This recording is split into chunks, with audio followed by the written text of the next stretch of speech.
During the 2023 International Forum for Trilateral Cooperation on Monday, senior Chinese diplomat Wang Yi made the most astounding racist statements. He said, Europeans and Americans can't distinguish between Chinese, Japanese, and South Korean individuals.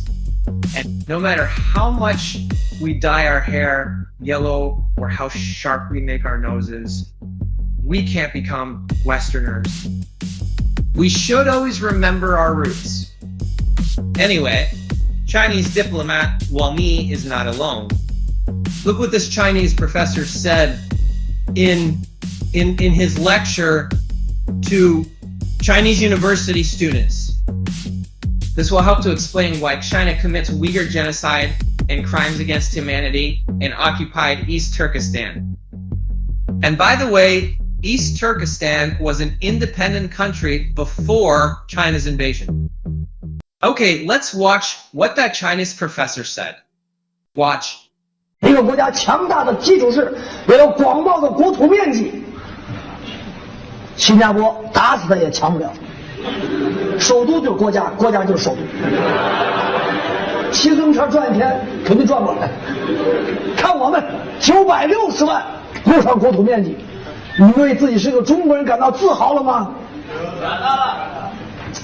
5000年，谁还能再跟中国耗5000年？啊！世界10大文明，我们可以说古埃及、古巴比伦、古希腊、古罗马、古印度、古玛雅，谁说过古中国？那9大文明都断线了，唯独中国一直延续至今。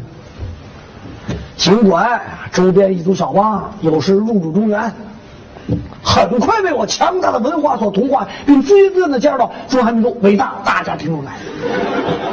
咱这文化，我说句夸张的话，童话呀，先进性嘛。那8年抗战咱们是胜了，咱要败了，200年、100年，日本就是我一个省，你信吗？童话，当然没有好的，好的吸引他，改造他，坏的折腾死他。你们为自己是一个中国人感到自豪吗？你们还染黄头发吗？黑头发最漂亮，对不对？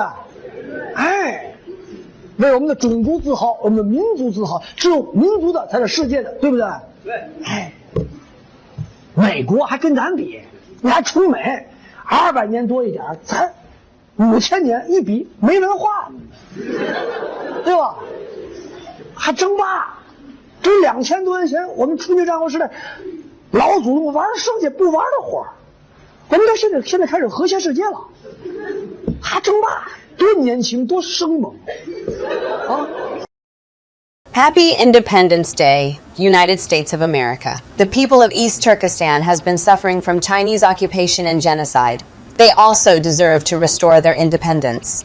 God bless America and God bless the independence of East Turkestan.